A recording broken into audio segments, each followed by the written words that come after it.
ಖಂಡಿತ ಯಾವ ತರ ಒಂದಿನ ಸಿಗಲೇಬೇಕು, ಸಿಗುತ್ತೆ.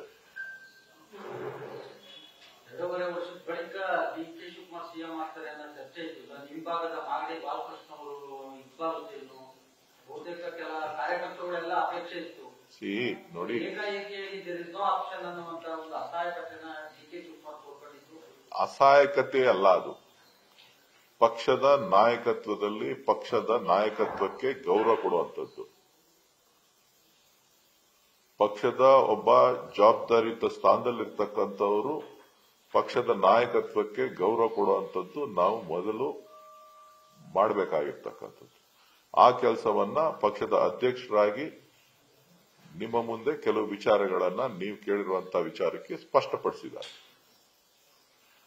ಪಕ್ಷದ ಕಾರ್ಯಕರ್ತರು ಮತ್ತೆ ಮುಖಂಡರಲ್ಲಿ ಗೊಂದಲ ಆಗೋದು ಬೇಡ ಅನ್ನುವಂತ ಕಾರಣಕ್ಕೆ ಸಿಎಂ ಆ ರೀತಿಯಾಗಿ ಹೇಳಿಕೆಯನ್ನು ಕೊಟ್ಟಿದ್ದಾರೆ. ಡಿ.ಕೆ. ಶಿವಕುಮಾರ್ ಮುಂದೆ ಅದ್ರ ಬಗ್ಗೆ ನನಗೆ ಮಾಹಿತಿ ಇಲ್ಲ, ಅಷ್ಟು ದೊಡ್ಡವನಲ್ಲ ನಾನು. ಪಕ್ಷದಿಂದನೇ ಎಲ್ಲ. ಇವತ್ತು ಯಾರೇ ಮುಖ್ಯಮಂತ್ರಿಗಳಾಗಿರ್ಬೋದು, ಯಾರೇ ಪ್ರಧಾನಮಂತ್ರಿಗಳಾಗಿರ್ಬೋದು, ಯಾರೇ ರಾಜಕೀಯ ವ್ಯವಸ್ಥೆಯಲ್ಲಿ ಶಾಸಕರುಗಳಾಗಿರ್ಬೋದು, ಮಂತ್ರಿಗಳಾಗಿರ್ಬೋದು, ಕೆಲವೊಂದು ಸಂದರ್ಭಗಳಲ್ಲಿ ಮಾತ್ರ ಪಕ್ಷವನ್ನ ಹೊರತಾಗಿ ಜನ ತೀರ್ಮಾನಗಳನ್ನ ಮಾಡಿರ್ತಾರೆ.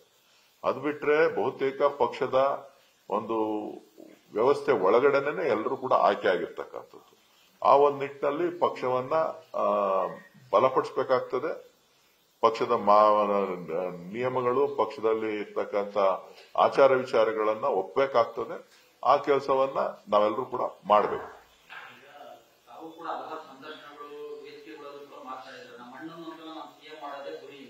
ನಾನ್ ಗುರಿ ಅಂತ ಹೇಳಿಲ್ಲ ರೀ, ನನಗೂ ಒಂದು ಆಸೆ ಇದೆ ಅಂತ ಹೇಳಿದೀನಿ. ನಾನು ಗುರಿ ಇಟ್ಕೊಳಕ್ ಏನ್ ಮಾಡ್ದ, ನನಗೊಂದು ಆಸೆ ಇದೆ ಅಂತ ಹೇಳಿದೀನಿ.